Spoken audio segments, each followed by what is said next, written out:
इतने योग्य हैं।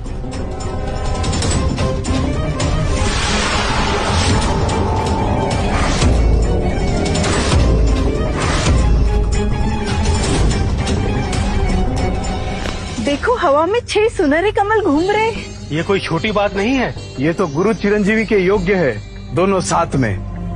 इन पर हमारे महागुरु की कृपा है। इस अवसर को हमें उत्सव की तरह मनाना चाहिए।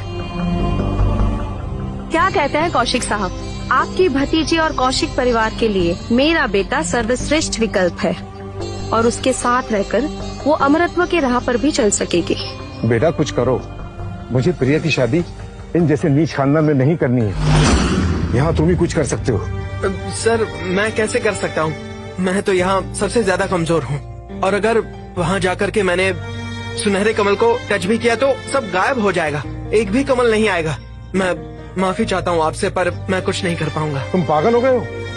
बिना किसी जांच के तुम कैसे बोल सकते हो कि तुम अयोग्य हो?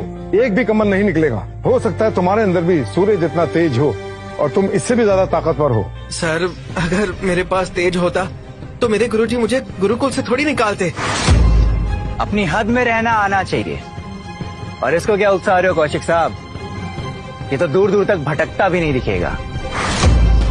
फिर भी चाहे तो प्रयास कर ले, शायद हमारा नौकर बनने ही योग्य निकले। अगर 3 स्वर्ण कमल निकल आते हैं तो 1 सेकंड के लिए सोच सकती हूँ तुम्हारे बारे में। तो जाओ और आजमा लो अपनी किस्मत।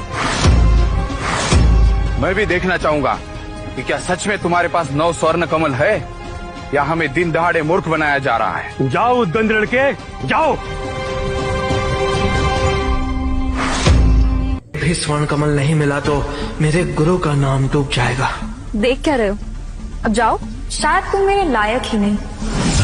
ये सबकी तौहीन कर रहा है। तुम अपने संप्रदाय और गुरु का नाम बताओ।